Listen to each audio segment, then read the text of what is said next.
Yeah, I'm about to fade away. Cause every time I wake up I feel like it's Monday. Something's going wrong with all the chemicals up in my brain. All of a sudden I don't look at anything the same. Привет, песеры, с вами Морж. Вторник у нас на календаре, давненько не было рубрики «Попиздим». И, собственно, есть мне о чем с вами поговорить и что обсудить по поводу нашей игры. Я думаю, ни для кого из вас не секрет, что в ноябре у нас большое обновление. В середине ноября нам его обещают, точной даты нет.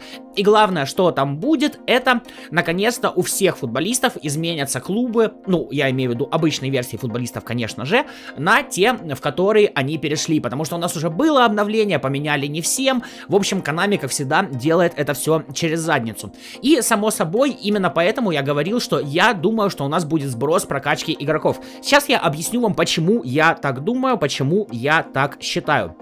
Знаете, смотрите, у тех людей, у которых остались футболисты с 22 части, точнее, с 21 части, да, 22 у нас просуществовала месяц, собственно, остались футболисты со старыми позициями. В ноябре, когда игра обновится, у футболистов поменяются позиции, часто поменяются стили. И подумайте, если не сбросить прокачку, у вас, допустим, я сейчас буду приводить вот конкретный пример, да, сейчас найдем мы того, кого нам нужен Эрнандес на позиции левозащитника, он у меня. А сейчас его карточка на позиции центрального защитника. И я уверен, что в ноябре, вот после обновления, он точно так же останется на позиции центрального защитника. То есть, смотрите, у меня Эрнандес левый защитник. Прокачивал я его как левого защитника. Под стиль обороняющийся защитник, который работает у нас на левом и правом защитнике. Сейчас же, давайте, заходим, смотрим. Тут все нужно доказательно показывать людям. Так, мы заходим в список обычных игроков. Включаем фильтр, клубные команды, Европа, другие, Бавария, где у нас здесь Бавария? Где-то здесь должна быть, вот она, Бавария. И нажимаем поиск. Смотрим. Итак, Эрнандес здесь у нас уже на позиции центрального защитника и под стиль подключения к атаке. То есть, если мне банально карточку левого защитника, которую я прокачивал под левого защитника, под стиль обороняющийся защитник, заменит на центрального защитника и стиль подключения к атаке, то, мягко говоря, ну, наверное, у меня не совсем правильно будут раскиданы статы. Я уже не говорю о том, что поменяется начальный рейтинг у него, изменится количество уровней у него, вот, изменится, возможно, максимальная прокачка у него. То есть, ну, вы сами понимаете, вот так вот перенести карточку, это будет, ну, не то, что полная глупость, это будет глупость на уровне дебилизма. Да, от Konami можно всего ждать, но если они не сбросят статы, то, мягко говоря, Konami нам скажет такие: так, господа, ребята, которые покупали обычные карточки и прокачивали их под что-то особенное, идите как бы нахрен, вот, мы вам просто в тупую меняем позицию, меняем стиль, меняем количество уровней, а вот это, наверное, самое главное. То есть вы сами понимаете, если у футболиста было 28 уровней прокачки, а станет, допустим, 30 уровней прокачки, то где-то еще будет 4 свободных стата. А если наоборот, если было 28, а станет 22, то у вас еще где-то 12 статов у вас уже вброшены, и как их Konami отминусует? Отминусуют по своему желанию? Ну, как по мне, это просто невозможно. То есть, они будут идти по самому простому пути. Нам карточки поменяют, у карточек изменится позиция, у карточек изменится стиль, и футболисты, опыт, скорее всего, останется. Хотя тут опять тоже вызывает вопросы. Если у футболиста было 25 уровней, вы прокачали этот опыт до 25 уровней, а у него станет, допустим, 30. Вам с полной прокачкой дадут полную прокачку, или он у вас будет прокачан только до 25 уровня? Короче, Konami, мне кажется, сами запутались с тем, что они хотят сделать. Но я считаю, что статы должны быть сброшены. Это самый логичный, и на самом деле для реализации это самый простой момент. Потому что мало того, что нужно поменять, вот, грубо говоря, карточку, да, а потом у тебя еще куча переменных, потому что все игроки качали по-разному этого товарища.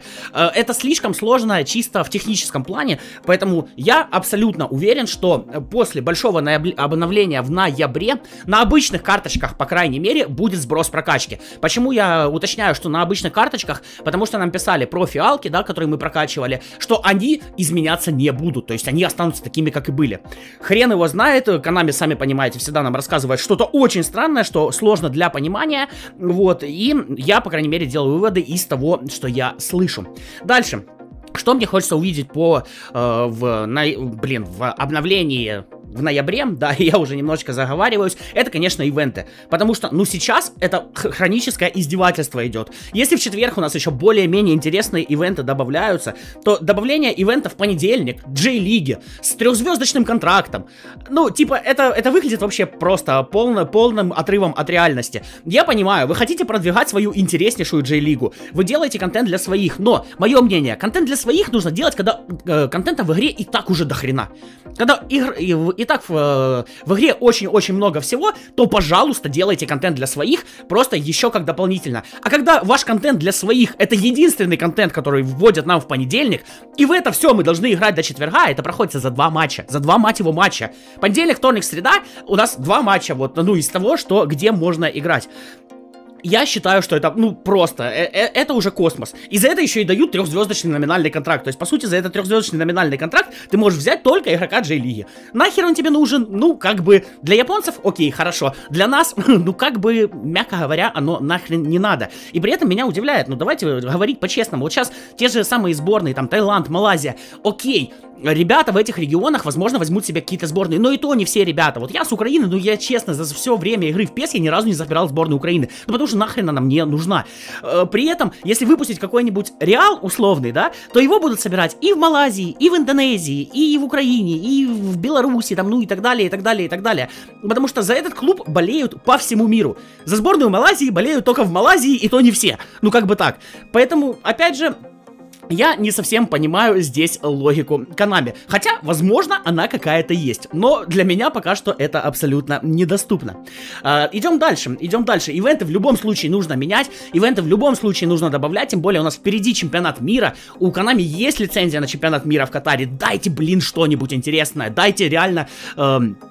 сетку чемпионата мира, пусть я буду играть с ботами, пусть я буду играть на легенде, пусть мне нужно будет это все пройти, выиграть, стать чемпионом мира, и за это дайте мне, ну не знаю, на выбор любого игрока из любой сборной какую-нибудь фиолетовую карточку, хотя бы так, это не сломает игровой процесс, и донаты это не уменьшит.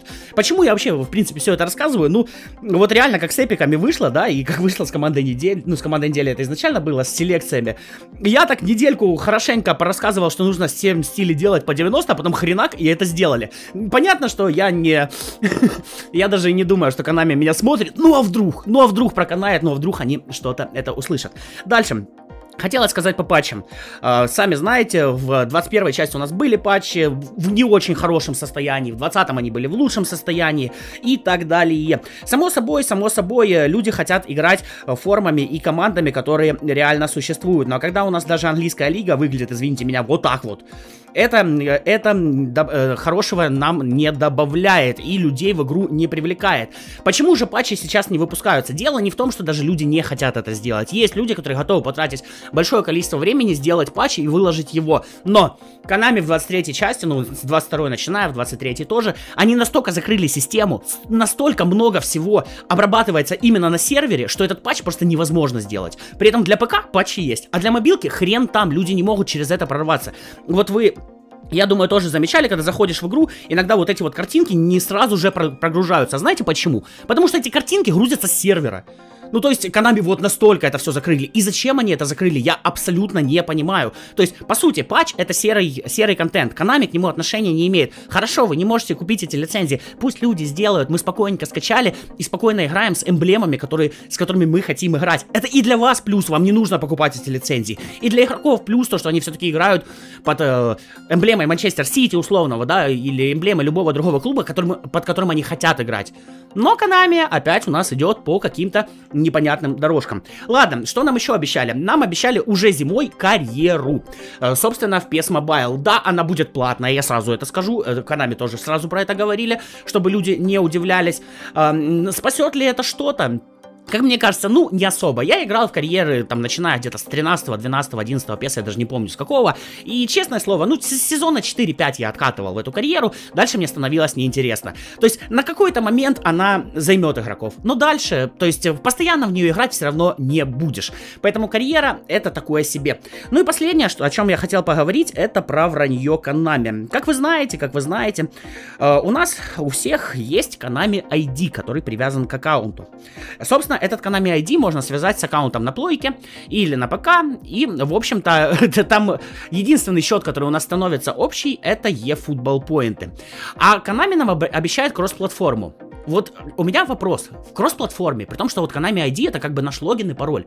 Во-первых, как это будет все коннектиться между собой?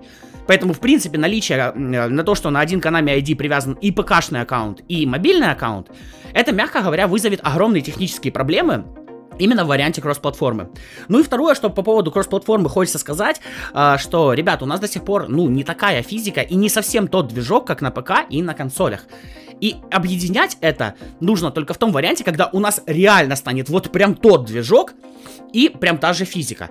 Верите ли вы, что сейчас на большом обновлении у нас снова сменится движок? Я, если честно, не верю. И при этом я на самом деле молюсь, чтобы он не сменился, потому что, зная, как Konami это все делает, у нас опять ни хрена работать не будет. Поэтому я считаю, что все рассказы про кросс-платформу на данный момент это просто пиздеж от Konami. Ну, такой просто чисто откровенный пиздеж на раскрутку своего бренда. То, что это сейчас в данный момент невозможно реализовать, я абсолютно уверен. В принципе, вот такой вот выпуск получился. Я сказал то, что мне хотелось сказать. По обнове сказал, ждем на середину ноября. Сброс прокачки, я считаю, что должен быть, потому что, ну, это единственный логичный вариант, как разрулиться со всей этой ситуацией. Вот. По патчам я сказал, закрыта максимальная система. В ближайшее время, в принципе, эти патчи ждать не стоит. Карьера, да, вполне себе возможно, но сильно она игру не спасет. Ну и кросс-платформу я бы тоже в ближайшее время не ждал. Единственное, да, о чем не успел сказать, опять же, к зиме нам обещали поддержку джойстика. Вот на нее надеемся. В остальном, ну, как-то вот так вот все происходит. Надеюсь, вам было интересно меня слушать. Пиши свое мнение по этим вопросам в комментариях. С удовольствием его почитаю, поотвечаю, поспорим. Ну, в общем, как обычно. Полезные ссылки в описании в закрепленном комментарии. Завтра будет матч. Я думаю, вы догадываетесь, какой. Потому что завтра какой-то очень хороший матч. На этом прощаюсь. Как всегда, Морж, как всегда, пока-пока.